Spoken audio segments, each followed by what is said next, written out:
Parenting in the Digital Age podcast.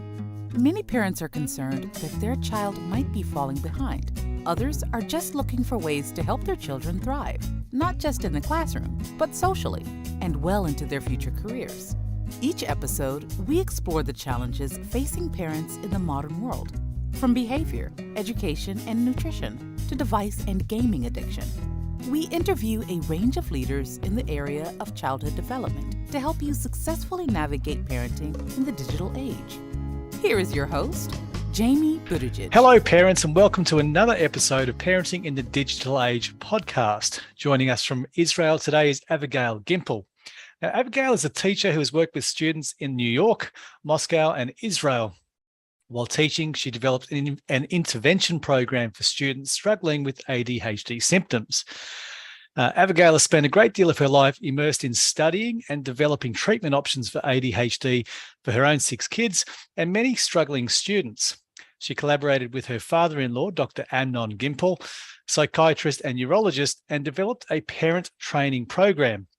Recently, she published her first book called HyperHealing, which is based on many years of research and practice, both as a mother of children diagnosed with ADHD, as well as a classroom teacher of children struggling with ADHD symptoms. And in this episode, you guessed it, we are talking about attention deficit hyperactivity disorder. Now, before we get into all of that, Abigail, welcome to the show, and please share with our listeners a little bit about yourself and what you're passionate about. Absolutely. Thank you so much for having me on. It's a real pleasure talking with you. A little bit about myself. I think the most interesting thing about me is my 6 amazing children. And they have always been the ones who have demanded of me to be my best self. And I think all parents out there know what I'm talking about. Our children kind of hold up this big giant mirror and look at yourself, be better. Look at yourself, take the next step. So that's really my journey begins before that as a classroom teacher. And I had a lot of kids with ADHD in my classrooms. And as a special education teacher, teaching in an inclusion setting where we had kids of all ability levels and challenges in one classroom, that really gave me my primer for becoming a mom. And as my children were being diagnosed with ADHD one after the next, whereas I had thought I really had this, I had figured this all out, I knew what I was doing, I was very much caught by surprise by the diagnostic process and by the lack of treatment options. So my oldest was diagnosed within 10 minutes without very much conversation with the neurologist. And then the only option I was given was, here's a prescription. And basically I'd walked in with a healthy child in my mind and walked out with a disordered child. And at the beginning I felt like, oh, okay, so I guess that's just the way it is. They know better than I do. But as time went by, I said, one second, there's something very shallow and missing about what they're offering here. So I got to work because I couldn't find any books or resources written by parents for parents. So I had to really not reinvent the wheel, because there's excellent resources out there, but I had to personalize it, not from a perspective of a psychiatrist, a neurologist, a professional who had not raised children, but really personalize it to a place where a mother, a father can look at the program and say, oh, I can do this. I understand this. You're talking about my child. So that's where I am now.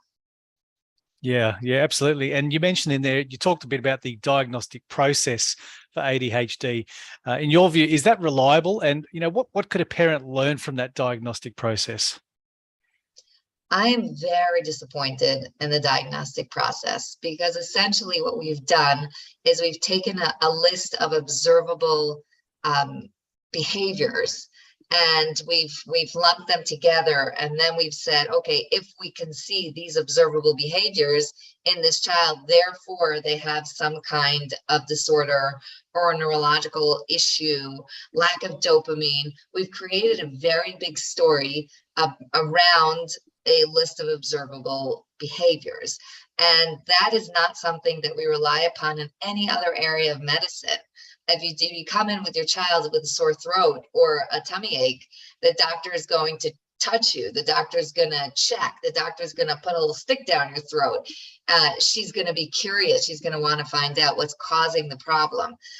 She's not going to rely on my child saying it hurts on the left side and then say, well, it must be strep throat because obviously it's the left side. So therefore, it is somehow in psychiatry, we lose the plot, and we jump from observable symptoms to this is the name of the disorder, and your child's stuck with it probably forever. So it's not only not reliable, it's highly disrespectful and gives you just about no information, because there's so many reasons why a child would be suffering with those observable symptoms. Yeah, you did right. And this is such a complex area, I think, for parents to navigate.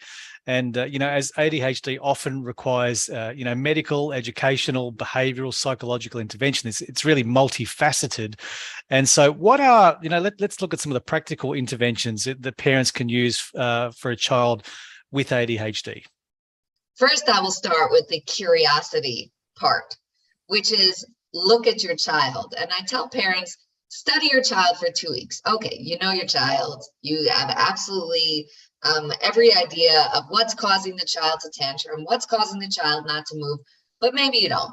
And I've done this with my own kids. Take 2 weeks to take notes. What makes a child tantrum? It's usually 1 or 2 things, by the way. It's never 100 things, although it feels like it's 100 things. And take 2 weeks to ask questions and see what the response is going to be, as if you're just a fly on the wall and you're observing that child.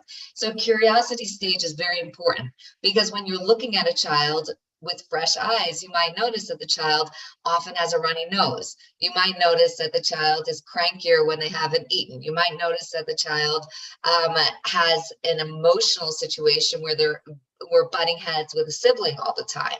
What's going on with this kid? You might notice that the child's being bullied at school. All of these things we have to do before we jump to any intervention.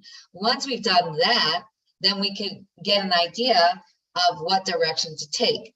In a lot of these cases, I see that the child is really dealing with an instant gratification personality. And when the doctors will say that ADHD is hereditary, it's really that healthy personality type that they're talking about. The here and now, fast, fun, dangerous, that kind of personality, which is completely healthy, yet in the world of today, the fast-paced world where we have to hit goals and we have to be on target, and that child is going to drown and be frustrated all the time. So then I offer a 3-step program for that instant gratification child, which and in my children's case, it's very much a hereditary personality type from their father.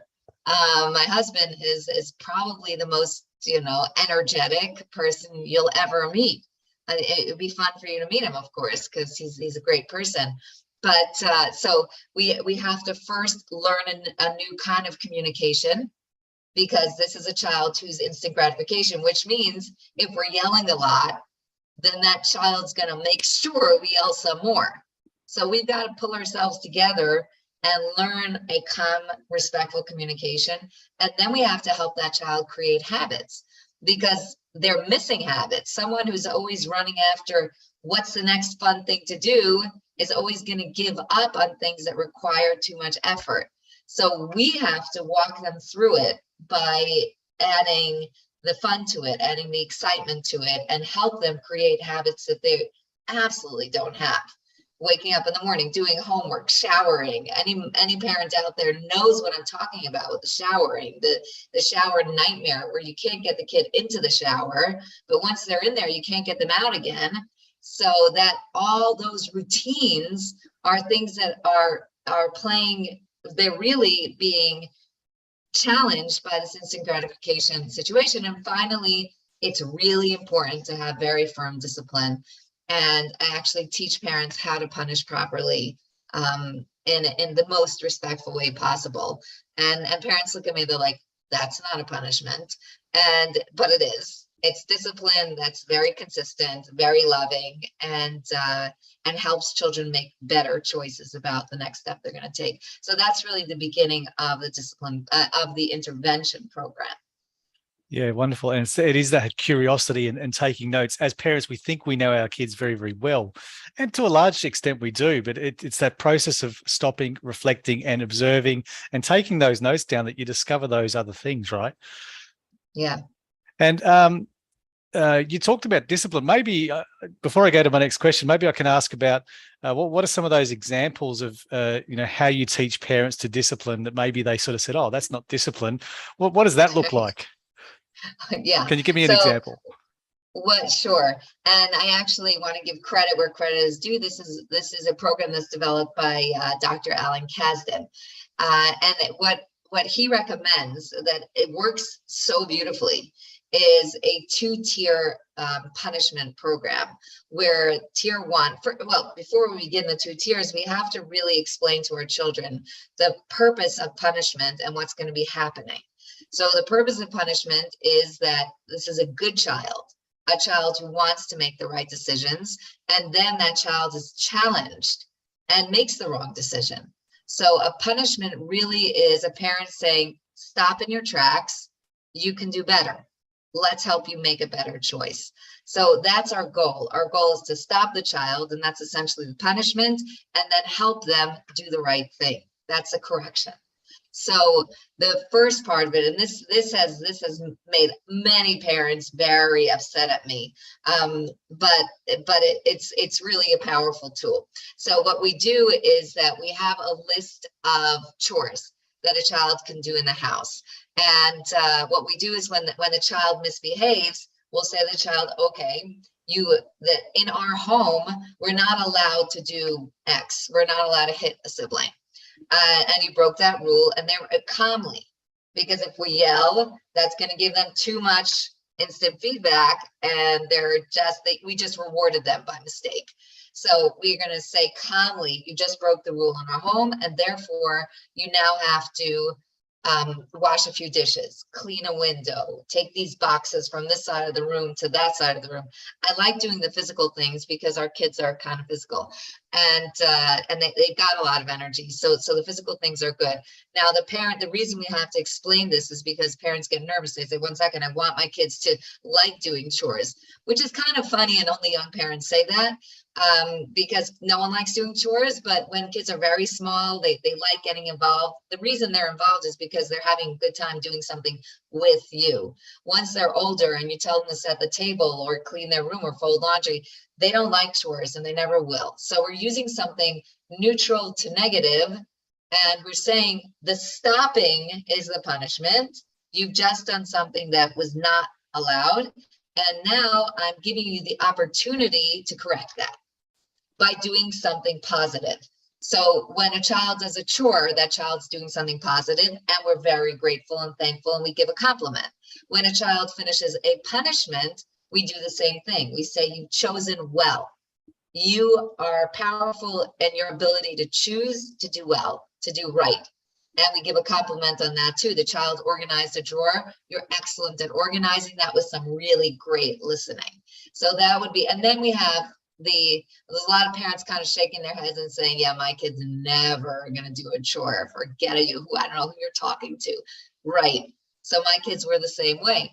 We have to then do tier 2, which is taking matters into our own hands, which means that we're going to give a child a quick punishment where we're taking away either a privilege or an item. So the child's playing with something right now, a puzzle, a toy, they have a little blanket that they like, something, we're going to take that away for 20 minutes. They get to watch, you're a digital age kind of guy. So let's say we're talking about, they get to be on a computer for half an hour at night, which that would be the ideal situation. If any parent could pull that off, good for you. So we would take off 5 minutes of that. We would, if we're giving out some sort of treat, we would either delay that for that child or reduce it or not give it at all. So those are things, and we never go head to head with the child because we have to respect our position. We are more powerful than the child, and therefore fighting with your child is unfair. Don't do it. They're not on your level. Treat yourself as the adult and treat the child as the person that you are responsible to take care of.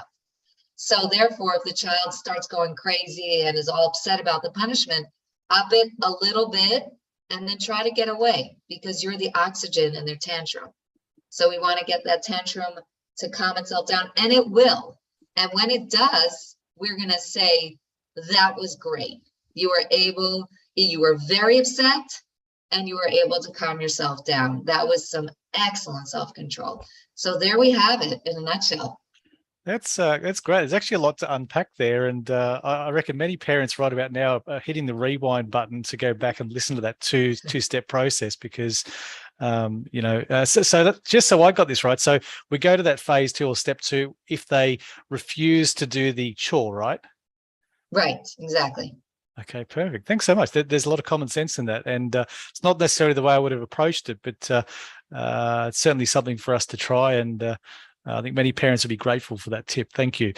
Now, maybe I should have asked this a little earlier in the piece, but what are some of the causes of ADHD symptoms? I mean, parents listening surely must be interested in that. Right, and that's actually really how my book is formed. I'm really going through all the causes of ADHD, not all of them. I can't possibly get to all of them, but the most apparent ones. The first one would be the instant gratification personality. Then we're talking about kids who have a physiological problem, kids who have asthma, allergies, runny noses, stomach aches, headaches. And I really get frustrated when teachers or doctors say, well, that stomach ache is psychological. The kids don't know that they're supposed to be manipulating by complaining about physical ailments. They don't know that yet. And if a child's complaining about something that's hurting them, it's really up to us to take that child seriously and respect that child and figure out why the child, they're not imagining it. So a physiological issue is another big one. And I recommend my 30-day challenge to get parents and children together back into good health through diet. Also, we have another major cause, and a very unfortunate one, is trauma or prolonged stress, where children have been abused sexually, physically, mentally, or bullied. Those things will definitely cause a tremendous amount of stress. Another major cause, and by the way, all of these produce all of those observable symptoms that your child will be diagnosed for. And that's important for us to know. Another big one is screen addiction, that children are not able to focus. And studies show that the screens are actually causing the ADHD symptoms, whereas we had thought that kids with ADHD would be more addictive, which they are. Even kids who did not have an ADHD diagnosis, when they spent hours on screens, develop ADHD symptoms.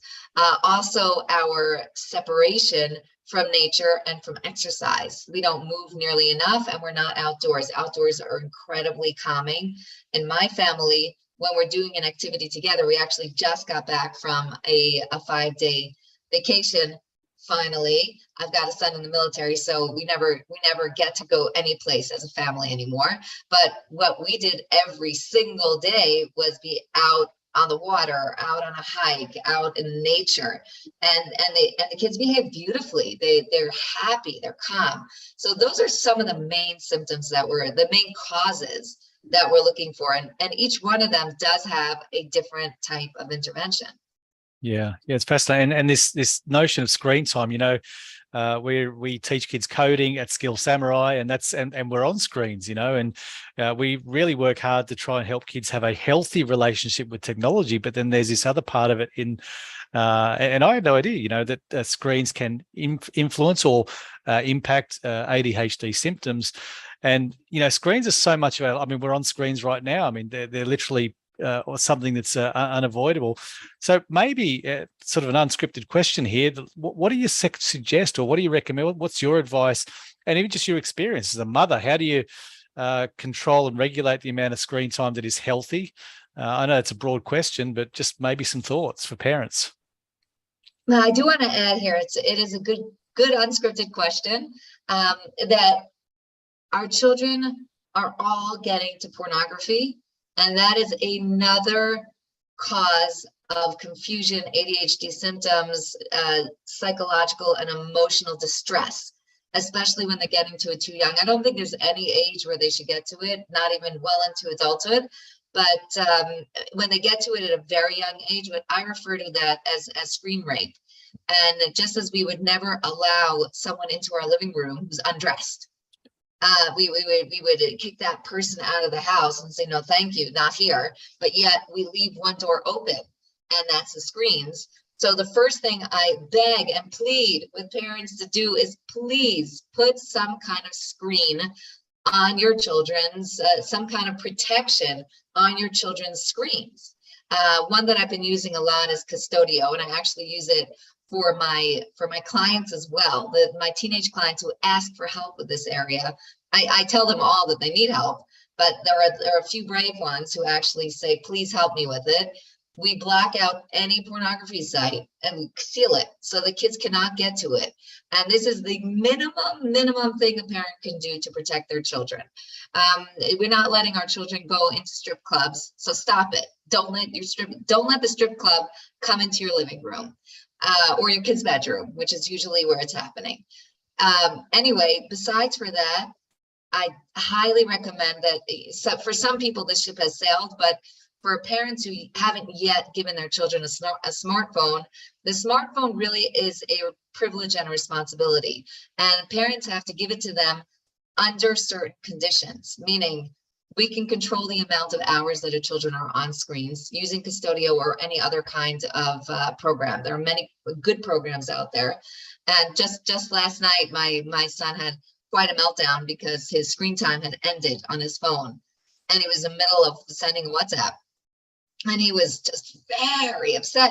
And we had a discussion about it. And he said, okay, fine, no problem. What we'll do is we'll completely block YouTube, and then you can leave my phone open. And I said, great, what a great compromise. But it's a conversation because he and I are working together, and it's not just like, here's a gift, it's here's a responsibility. And therefore, we have to make sure that we are in that conversation and our children know it in advance. The other thing is the public screens in our house, the computers, the TVs, things like that. We should be in control of it. We should be locking it and allowing certain hours. I do recommend that, especially families that have young children and we're using the screen as a babysitter, that we figure out a better method. Hire a real babysitter if you need a break. No problem. Have someone take your kids to the park. You deserve a break, but don't use the screen as that. And I do recommend a screen fast to reset the entire family. That means mom and dad as well for 3 weeks. And then allow the safest screen watching would be on a TV. Not on a computer that's right near your face, and certainly not on a handheld device. So keeping the screen away from the children's face, and also that it be an interactive experience. Not interactive with your screen, but interactive with other people. So children watching a movie together, which is what we do. We have on a Friday or on a Saturday where the children will watch something together as a family, which gets harder and harder as their different ages kind of become more apparent, where one wants to watch a cartoon and the other one wants to watch something very bloody. But definitely something that's interactive with other siblings, far away from the face, and restricted. Yeah, there are some great things to unpack in there. Again, I'm going to re-listen and watch my own podcast here because, especially that point of helping kids understand that having this device is a responsibility.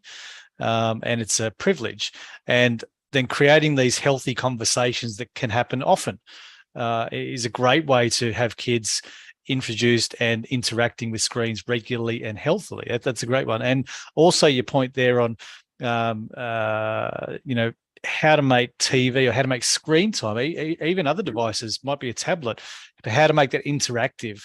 So I think as a parent, we need to take a more active role in what our kids are watching. So, I was playing this is my office here, and I was playing a quiz game, it was just a trivia game with my son the other weekend. So we had screen time, but we were both interacting and laughing and competing rather than just a one-on-one experience. So some really good points in there, Abigail. Thank you. So a question, actually, before I get to the last couple of questions and wrapping up, is there anything that, perhaps I could have asked or should have asked that I haven't asked already? Again, another broad question, but you being the authority in this space, is there something else that you'd like to share that I haven't asked? Well, so far, I think your questions are fantastic. I would add that we haven't discussed medication at all as a treatment for ADHD, and that's something that really interests a lot of people.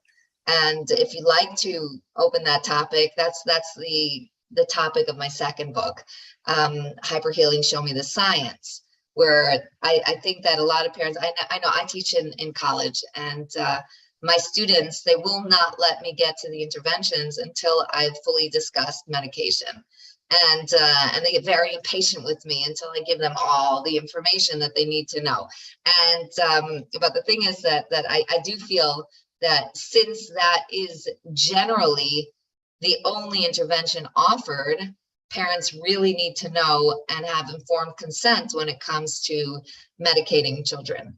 And I think that parents would be surprised to find out that in long-term studies, children that have been medicated for 3 years or more are not better off than their peers who are not medicated. So the topic definitely needs to be looked into, and maybe this is not the time for a deep conversation about it.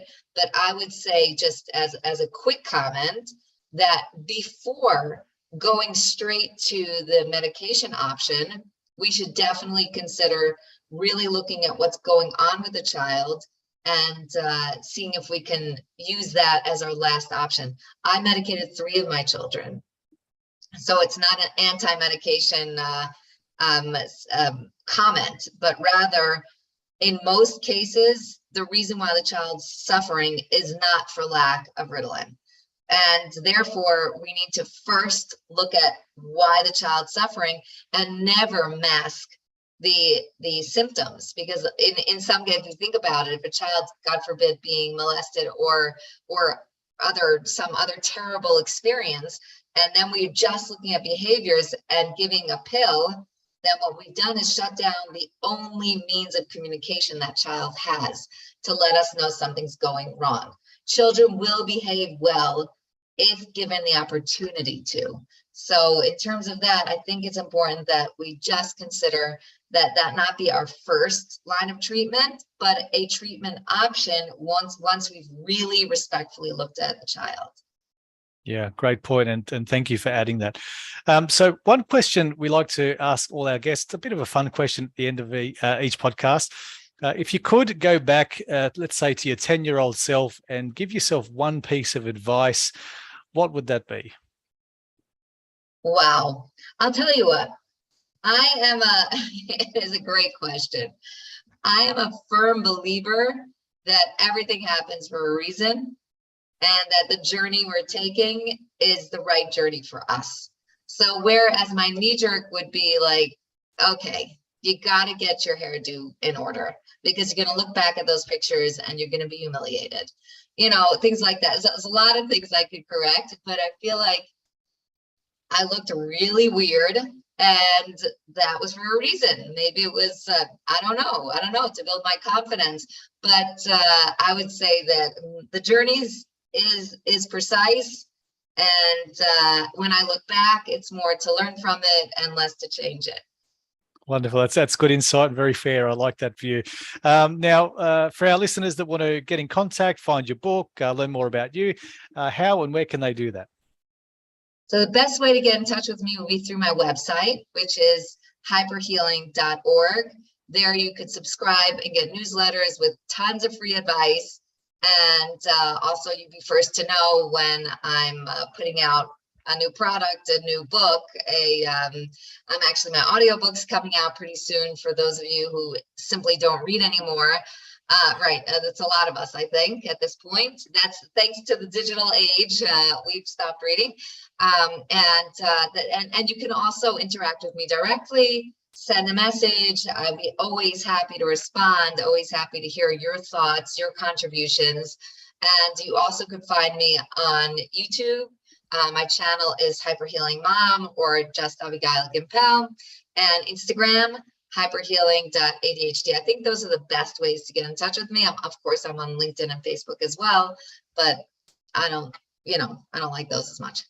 Yeah, makes a lot of sense. Abigail, I really appreciate your time, your generosity. It was an amazing conversation today that I know many parents will get a lot of benefit from and some really practical takeaways from today's discussion. So thanks again for your generosity and your time. My pleasure. Thank you so much, Jamie.